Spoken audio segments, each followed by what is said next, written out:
ดีค่ะผมชื่อพายุจันทการนนท์ครับประสบอุบัติเหตุเสาล้มฟาดหัวครับผมได้รับความสะเทือนรุนแรงครับเดิมทีแล้วเป็นช่างรับเหมาก่อสร้างแล้วไปช่วยลูกน้องหรือบ้านลูกน้องได้ซื้อบ้านไม้เก่าๆราคาถูกไว้หลังนึงแล้วทีเนี้ยมันก็หมดเวลาแล้วเนาะมันเย็นแล้วก็เลยจะกลับบ้านก้มไปหยิบกุญแจไงแล้วเสามันขาดคอดินซึ่งเขาก็โยงเชือกไว้แล้วล่ะแต่มันคงไม่อยู่แล้วก็ล้มมาฟาดที่ศีรษะด้านขวาเขาเนี่ยแล้วก็สมองได้รับความกระทบเรื่องเทือนรุนแรงค่ะแล้วคือก็นอนเป็นผักนอนแบบขยับเขยื้อนไม่ได้แบบไม่รู้สติอะค่ะ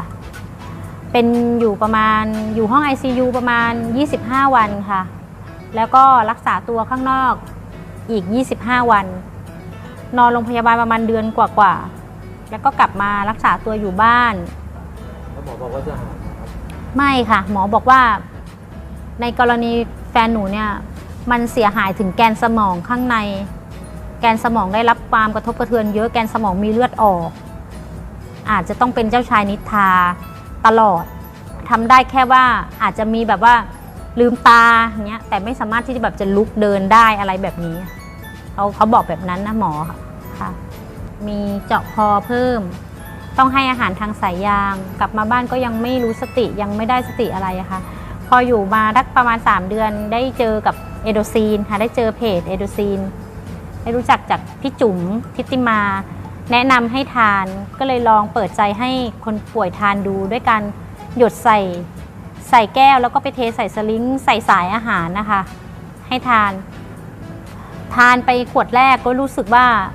ดีขึ้นหมายถึงว่าเขามีปฏิกิริยาตอบสนองได้ดีขึ้นลุกขึ้นแบบนั่งได้คอไม่ยกเยกไม่อะไรแล้วพอทานได้ขวดที่2ก็รู้สึกว่าเขาขยับร่างกายได้มากขึ้นด้วยการแบบลุกเองได้สามารถลุกเองลุกนั่งบนเตียงเองได้แล้วก็ขยับขาข้างซ้ายที่มันเคยขยับไม่ได้เริ่มขยับได้แล้วก็เริ่มเดินได้พอขวดที่3ก็รู้สึกว่าเดินได้คล่องขึ้นเหมือนเดินไม้เท้าแต่ว่าเราไม่ต้องประคองเขาสามารถไปห้องน้ำเองได้ค่ะลุกเดินได้ดีขึ้นแล้วพอทานขวดที่4ก็รู้สึกว่าทำกิจกรรมช่วยเหลือตัวเองได้มากขึ้นค่ะทำอะไรได้บ้างเนี่ยต้องบอกเขาที่ล้างชามทำกับข้าวเองได้ครับตอนนี้ใช่อาบน้ำใส่เสื้อผ้าเองได้ค่ะค่ะก็อยากจะเปิดใจให้ทุกคนแบบที่กำลังมองไม่เห็นทางหรือว่าท้อแท้อะไรอย่างเงี้ยลองมาทานดูเผื่อจะมีปาฏิหาริย์แบบพี่เขาเนาะบอกเขาให้เขาทานเนี่ยทานในโรตีนะครับจะได้ดีขึ้นรักษาดูแลสุขภาพทุกวันรับรองเลยว่าดีขึ้นจริงๆครับสัมผัสกับตัวเองมาแล้วเนาะผมดวงกับตัวเองมาแล้วครับตอนนี้รู้สึกว่าเหมือนตายแล้วเขาได้เกิดใหม่นะหนูคิดว่าหลังที่เขาได้ดื่มเอโดซีนไปเนี่ยคิดว่าการพัฒนาเขาดีขึ้นค่ะตั้งแต่ขวดแรกก็เห็นผล ก็รู้ว่าอาการตอบสนองจากมันดูดีขึ้นเป็นลำดับ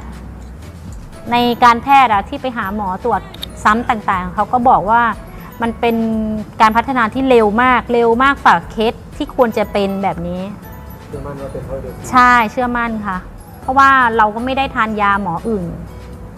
เพราะว่ายาที่หมอให้มันก็ไม่ได้เกี่ยวกับอะไรที่เป็นบำรุงมันก็เป็นแค่บรรเทาอาการที่ไม่ให้เขาเกร็งแค่นั้นเองที่ทานอยู่ไม่ได้มีบำรุงอะไรเลย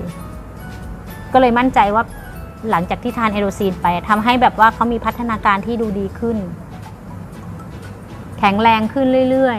ๆยกพอได้อย่างเงี้ยใช่เมื่อก่อนทำอย่างนี้ก็ทำไม่ได้เหมือนเขาไม่มีแรงช่วงนี้มันไม่มีแรงเลยมันอ่อนไปหมดเลยแต่ถ้านอนจะยกได้สูงกว่านี้ถ้านอนเขายกได้สูงกว่านี้